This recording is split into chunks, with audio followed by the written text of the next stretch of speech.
best way to describe WWE 2K17 is that it's like a game of Jenga. It feels old, it can be a lot of fun if you have the right friends to play and share with, but sooner or later, it's all going to come crashing down on you, and you'll vow to never play the game again. The WWE 2K series has been known, even way before it was part of Take-Two's catalog, as a buggy game. However, I've experienced more bugs this year than I ever have before. Every single mode I've come across has had a bug that either breaks immersion or makes me want to skip the mode because of some important function being wonky. There are a lot of good qualities about this game, don't get me wrong, but at this point in the series, I expected a lot more. WWE 2K17 is the fourth offering under the 2K label, but really only the third release with 2K under full control, as 2K14 was released after the game was largely developed under THQ. Still, Yuke's has remained the developer on the series, so while some things have changed, a lot has stayed the same. 2K was upfront with consumers, informing fans that there would be no showcase mode this year due to not being able to get key wrestlers to sign on, guys like Kurt Angle, the Hardys, and Hulk Hogan, to do a proper Brock Lesnar, the man on the cover of this year's game, showcase. When I first heard the news, I was okay with the announcement because I never really invested significant amount of time into showcase mode, as I'm more of a universe type. However, now that I have the game and showcase is no longer there to hop into and mix things up, I realize just how important the mode is.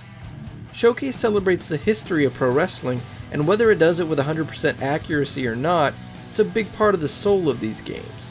It may not have been the mode I bought the game for, but it was a nice playground of nostalgia. So, if Showcase is out this year, that means that the development team had extra time and resources to spend elsewhere. So what did they do? Well, that's one of my bigger issues with the game. It doesn't seem like they did anything significant. Now that's not to say that they didn't do anything, because they did. For starters, WWE 2K17 now has a new mechanic for triple threat and fatal 4-way matches that has been much needed.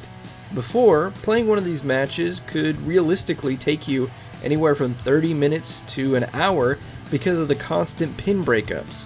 Now, when a wrestler gets hit or takes a move, they have a chance of rolling out of the ring where they'll have to recover.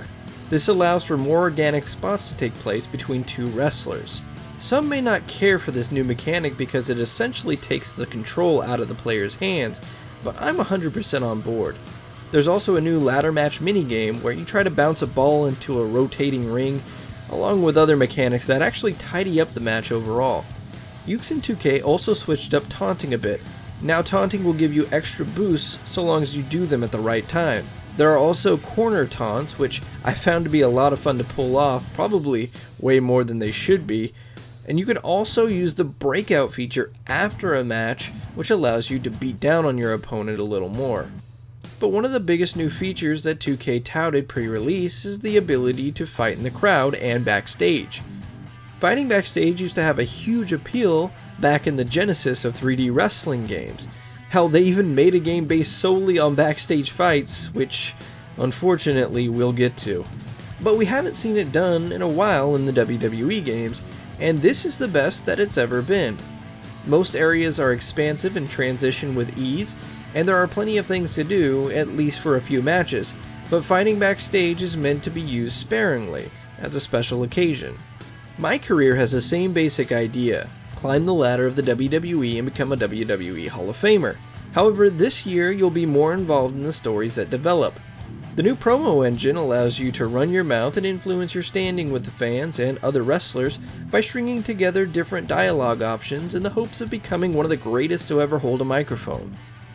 There are different types of crowds, so it's largely a guessing game of what you should say, and like the criticism many had for Fallout 4 last year, you're only given a short snippet of what you might say to choose from.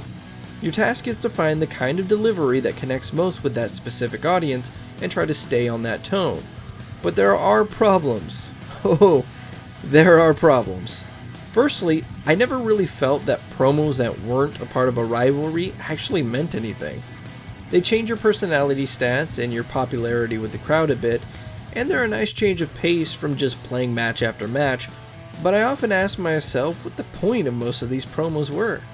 and that's both from a functional standpoint and a coherent standpoint. Most promos you cut are nonsensical and poorly written.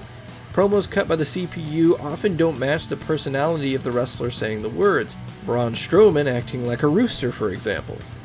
And what's worse is that the Authority is constantly mentioned, which sucks if you're trying to scrub all memory of that lame faction out of your head. I love the idea of promos in the game since they're a huge part of wrestling, and I applaud the 2K dev team for actually giving it a shot, but the execution seems half-baked to me. Another thing that really baffles me about MyCareer is that you don't have a choice on where you get to start your career. Well, in a way you do, but it's not a direct choice. You'll first have to play through a Performance Center training tutorial, and based on how well you do in that, you'll either start out on NXT if you do poorly, or start out on the main roster if you do well. Since the tutorial is fairly easy, most people I know started on the main roster. Also new to the mode are t-shirt sales, which sees you create a t-shirt for your entrance attire and track sales depending on, well, I'm not actually sure what it depends on, but you do make VC, or virtual currency, off these sales, which is great because this year you can unlock all the unlockables in the game with VC, since Showcase mode is now absent. Or you could buy the $5 accelerator, which used to be $2, and for some reason they thought that needed a 150% price hike. There's also a storyline involving Paul Heyman that you can activate after you've won your first championship, and more than enough objectives to complete. However, there's a fairly significant bug in MyCareer that has me putting it down until further notice, and that's a bug with rivalry points. First off, I have no idea what these rivalry points are or what they do, other than they are a part of rivalries and they determine whether or not you win the rivalry. But I do know this: they are broken. It seems like every time you do something good, like beat your rival in a promo or a match, you get negative rivalry points. I beat Roman Reigns in 2 promos and the final match. We didn't have any other matches besides the final one, and I lost the rivalry by 25 points. What? And it's not just me, other people I know have given me examples of the same issue. It completely kills my desire to play MyCareer until that issue is fixed. Let's talk a bit about the Creation Suite before we move on to my main point of contention, which is Universe Mode. My first experience with the Creation Suite, while making my wrestler for MyCareer, was a positive one. The creation menu is not only better streamlined this year, but it's also several times faster. Last year and years prior, creating a wrestler's look itself would take a long time to complete, mainly due to having to load every asset in the game as you browsed. This year the assets pop up almost instantaneously, and how the developers got this to happen, I don't know, but I'm guessing it involves some sort of Papa Shango voodoo magic. You can also now group logos together to create one logo, which I've found pretty useful. However, problems still remain with logo placement. Logos fade if they're stretched out too far, making creating your own patterns really difficult.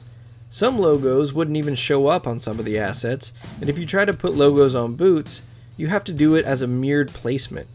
It also took me a while to figure out how to copy an attire to make an entrance attire, whereas last year you were able to customize the entrance attire as you were creating the base attire. Speaking of entrances, you can also once again make entrance videos. Though I found the process of making a video to be a tedious one, it's a good option to have, and it gives a little more depth to your created characters. 2K has also added more generic themes and graphics to choose from, something that was desperately needed. This all funnels over to the expanded options with creating your own shows. Every show in Universe now has an intro, so you'll choose the intro video, although the video rarely ever plays smooth and to the length it needs to be, intro theme, commentary type, and even your referee. 2K is really focused on customization this year, adding to an already robust creation suite. The devs urge customization and making the game your own, which is great and something more games need to do. But it's here where WWE 2K17 really fails for me. They give you all these great to decent tools to create, but once you start customizing the game is when it really starts to bug out. Custom attires, arenas, titles, etc. seem to send the game into bizarro world. I once booked a title match and both champion and challenger came out with the title. because one of them had a custom attire on. Another time in Universe, there was a scheduled match between two wrestlers. A random wrestler attacked one of the wrestlers in the match on the way to the ring. Then, once that was over, the match started and there was another random wrestler in the ring that wasn't supposed to be there. And that wrestler and the one that was attacked proceeded to have a match, while the other wrestler that was supposed to be in the match just stood there and watched. Confused? So was I. And while this hasn't happened to me personally, there's also a widespread issue that is erasing players' entire save data. And these issues, when they happen in Universe mode, completely ruin things for me. I've had other stuff happen, like playing through a promo only to go back to the show menu when it's over to find out that it didn't register and it wants me to play it again. Universe is largely the same, only it adds the wonky promo engine and redesigned menu, which in my opinion is really boring to look at. Look, WWE 2K17 isn't what I'd call a bad game. I've played more than enough wrestling games to know what's a good game and what's a bad game, and this game isn't bad. So what do I like about it? I think the gameplay is more than solid. I really like the simulation style that 2K and Yuke's have aimed for, and I think they've invented a lot of great mechanics to simulate a wrestling match instead of the game feeling like a 3D fighter. The graphics can be hit or miss, but they're better more times than they're not. And not to mention that we have a lot of customization over not only our original creations, but also having the ability to customize the established wrestlers too. Even though I've said a lot of negative stuff about the game in this review, and all of what was said was earned, trust me, it's not as though you can't have fun with this game.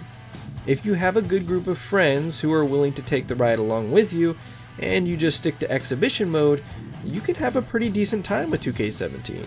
And I'm sure there will be a future patch or patches that really do help with some of the issues I have currently with the game, but I'm judging the game on what I see right now, what they charge $60 for. And the reality of it is that, in a lot of ways, 2K17 can really feel like a step down from last year's game, mainly because it seems to have more issues than 2K16 ever had, and 2K16 had a lot of issues on release. Is the game getting too big for its own good? Is the foundation just too old to sustain the aspirations of 2K and Yuke's? Am I getting tired of a series that's feeling the same every year? Perhaps it's all of the above, but I feel like half the game is either missing or broken. I mean, they have the old Raw's War show in the game, but they don't even have the iconic theme to go with it. I spent virtual currency to unlock it, only to find that it's some generic crap.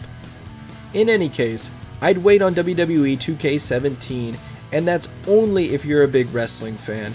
Otherwise, I'd skip this year completely. I give WWE 2K17 2.5 stars out of 5.